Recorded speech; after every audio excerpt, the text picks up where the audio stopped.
لبيك اللهم لبيك لبيك لا شريك لك لبيك إن الحمد والنعمة لك والملك لا شريك. نازل حج کی فجر آپ نے مینا میں پڑھی یا جا کے عرفات میں پڑھیں گے؟ اصلاً تو مینا میں پڑھنی چاہیے. جب عرفات پہنچیں گے تو آپ نے کیا کرنا ہے؟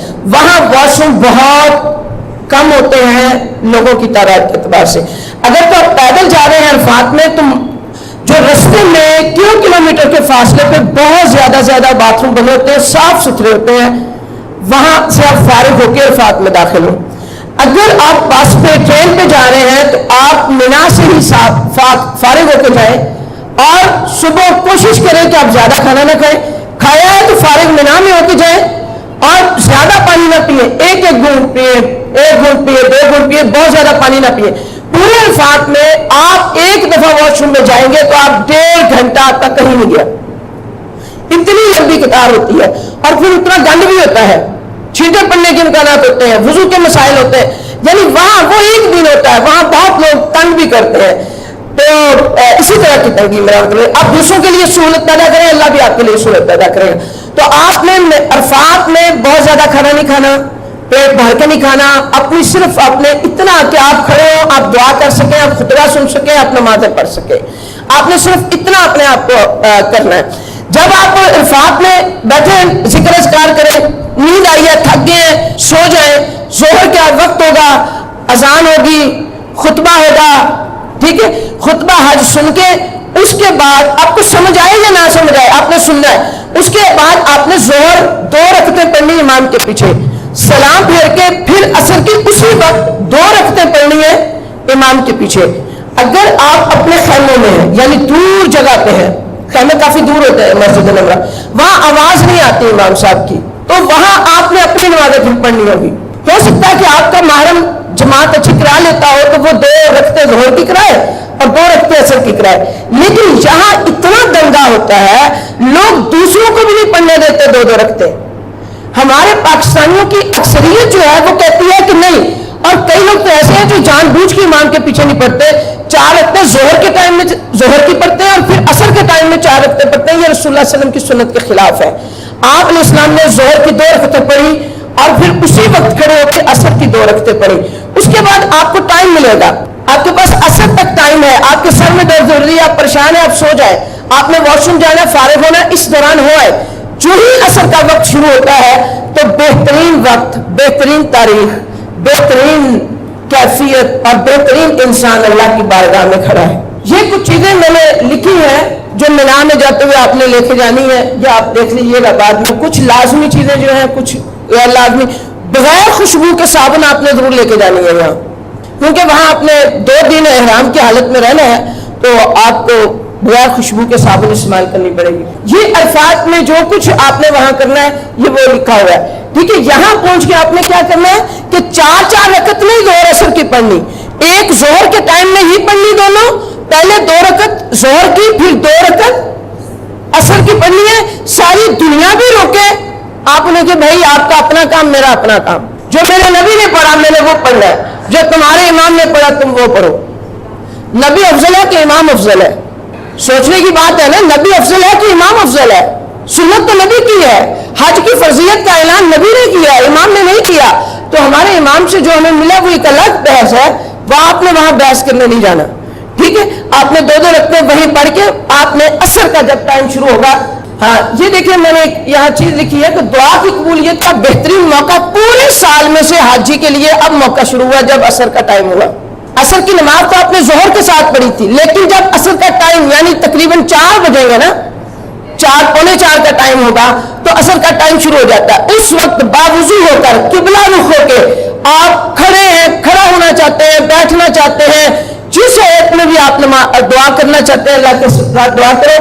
عرفات کا میدان ہو, حاجی ہو, حالت احرام میں ہو, 9 ذوالحجہ کا دن ہو اور عصر سے مغرب کا وقت ہو, دعا کی بہترین قبولیت کا جو بہترین موقع ہر وقت ہے وہ یہ ہے. لوگ یہاں بھی دعا کرتے ہیں, میرے نزدیک یہ صرف حاجی کے لیے جو عرفات میں ہے اور جو حالت احرام میں ہے اس کے لیے یہ ہے, لیکن باقی اللہ تعالیٰ بہتر جانتا ہے.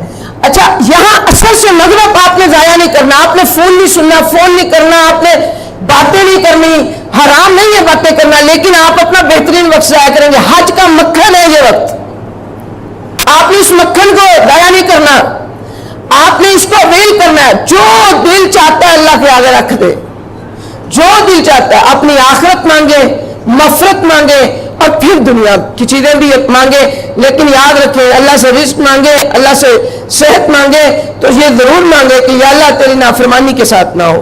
جو ہی اذان مغرب ہوگی, آپ کو مغرب کی اذان سنائی دے یا نہ سنائی دے, آپ نے کیا کرنا ہے, آپ نے ہاتھ گرانے ہیں دعا سے, اور آپ نے سامان بھی پیک کر لینا. آپ نے اب وہاں نہیں بیٹھنا.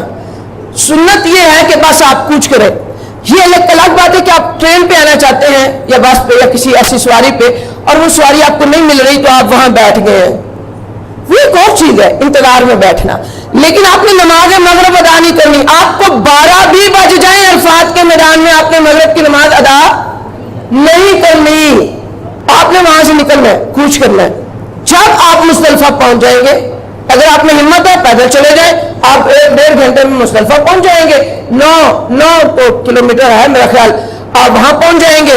اور آسانی سے بندہ پہنچ جاتا ہے, اور پہنچ کے تو آپ جو ہی مزدلفہ کی حدود میں داخل ہو, پہلے نماز مغرب 3 رکعتیں ادا کریں, پھر عشاء کی 2 رکعتیں ادا کریں. یہاں بھی دوگانہ پڑھنی ہے. یہاں پھر میں آپ سے کہہ رہی ہوں کہ مزدلفہ میں واش روم بہت کم پڑ جاتے ہیں.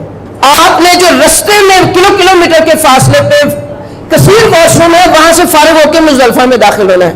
ٹھیک ہے, وہاں سے فارغ ہو کے داخل ہوں گے, آپ کو مزدلفہ میں. اب مزدلفہ میں آپ نے پوری رات گزارنی ہے, کسی خیمے میں نہیں گزارنی. اب جو پردے دار عورتیں ہوتی ہیں نا, جو کسی کے سامنے لیتی نہیں ہوتی, ان کو بیچاریوں کو بہت مسئلہ ہوتا ہے کہ ہم کیا کریں. کئی لوگ خیمے لگا لیتے ہیں. اگر آپ کے سامنے کسی نے لگایا, آپ اس کو صرف ایک دفعہ اشارہ دے دیں, بتا دیں کہ یہ جائز نہیں ہے, وہاں جائز نہیں ہے خیمے میں لیٹنا. آپ نے وہاں خیمہ نہیں لگانا, کھلے لیٹنا ہے. لیکن کوشش کریں آدمی ایک طرف ہو جائے, عورتیں ایک طرف ہو جائیں, عورتیں ایک طرف ہو جائیں, مرد ایک طرف ہو جائے. آپ نے وہاں نمازیں پڑھ کے سونا ہے, صرف سونا ہے, کیونکہ اگلا دن بہت بزی اور بہت تھکاوٹ والا ہوگا. آج بھی بہت تھکے ہوں گے, لیکن آج بزی اتنا نہیں تھا دن, اگلا دن بہت مصروف دن ہوگا. آپ نے وہاں سونا ہے. نہ نیند آئے تو ذکر اذکار کرتے جائیں, لیکن کوشش کر کے نہیں جاگنا. آج سونا عبادت ہے, آج جاگنا عبادت نہیں ہے. مزدلفہ کی رات تہجد بھی رسول اللہ صلی اللہ علیہ وسلم نے نہیں پڑھی, جو پورے سال پڑھتے تھے. اور یہاں سے ہمیں سبق ملتا ہے کہ دین سنت کا نام ہے, دین پیچھے چلنے کا نام ہے, دین اپنی خواہش پہ چلنے کا نام نہیں. جس نے پورا سال مغرب کی نماز مغرب کے وقت میں ادا کی, وہ آج عرفات میں مغرب کی نماز وقت پہ نہیں ادا کر رہا. کیوں؟ میرے نبی نے ادا نہیں کی. تو یہی تو دین ہے, اور یہی ہم نے وہاں سیکھنے جانا ہے. تو مزدلفہ میں فجر کی نماز آپ وقت پہ پڑھیں, جو ہی اذان ہو فوراً پڑھیں. مثلا 3 بجے تقریباً اذان ہوگی, آپ اسی وقت اٹھیں, وضو کریں, اور وہاں وضو کا مسئلہ ہوگا, آپ کی بوتلوں میں پانی ہو, آپ انہی سے وضو کر لیں, بوتلوں میں بھر کے رکھیں پانی, اور وہیں آپ فجر کی نماز پڑھیں. اور پڑھ کے تو 1 گھنٹہ ہوگا آپ کے پاس, آپ نے قبلہ رخ ہو کے, وہاں لگے ہوتے ہیں بورڈ قبلہ رخ, اتجاہ القبلہ, تو قبلہ رخ ہو کے آپ نے پورا گھنٹہ دعائیں کرنی ہے. اللہ کے رسول نے پورا, اور جب سورج طلوع ہونے لگے گا, آپ کو لگا کہ طلوع ہونے لگا ہے, یہ تقریباً گھنٹہ ہوتا ہے نماز کے بعد, تو آپ نے ہاتھ گرا دینے ہیں. ٹائم ختم ہو گیا دعا کا, یہ بھی بڑا موقع ہے دعا کی قبولیت کا. پھر آپ نے سامان اٹھانا اور مینا کی طرف آ جانا. مینا آ کے اگر آپ کو بھوک شوک لگی, آپ کھانا کھائیں, آپ پانی پیئے, اگر آرام کرنا چاہتے کر لیں, کوئی مسئلہ نہیں. ورنہ اگر آپ ٹھیک ہے جوش میں جلدی جلدی ہو جائے تو آپ جمرات آئیں گے. جمرات آگے آپ نے جب مزدلفہ سے چلنا ہے, تو مزدلفہ سے چونکہ وہاں پتھر بہت ہوتے ہیں تو کنکریاں چن لیں, لیکن لازمی نہیں, اگر مزدلفہ نہ چنی تو کوئی ثواب میں کمی نہیں ہو جائے گی. وہاں سے آپ نے چھوٹی چھوٹی کنکری اٹھانی ہے, جتنے چنے کے دانے کے برابر, بڑے بڑے پتھر نہیں اٹھانے. اور آپ نے کتنی کنکریاں اٹھانی ہیں؟ 70 کنکریاں آپ نے اٹھانی ہیں, 70 کنکریاں اٹھانی ہیں. آپ کی ممکن ہے آپ کی استعمال میں 49 آئیں گی, 49 آئیں گی, لیکن اگر 13ویں ذوالحج آپ کو پڑ گئی تو آپ کو اوپر والی کی ضرورت پڑے گی. آپ 5-7 اضافی بھی اٹھا سکتے ہیں, اس لیے نہیں کہ آپ نے اضافی مارنی ہے, اس لیے کہ اگر ہاؤس کے اندر کنکری نہ جائے تو وہ گنی نہیں جائے گی. وہ دیوار کو لگے یا نہ لگے, ہاؤس کے اندر جو کنکری گرے گی وہ آپ کی گری جائے گی.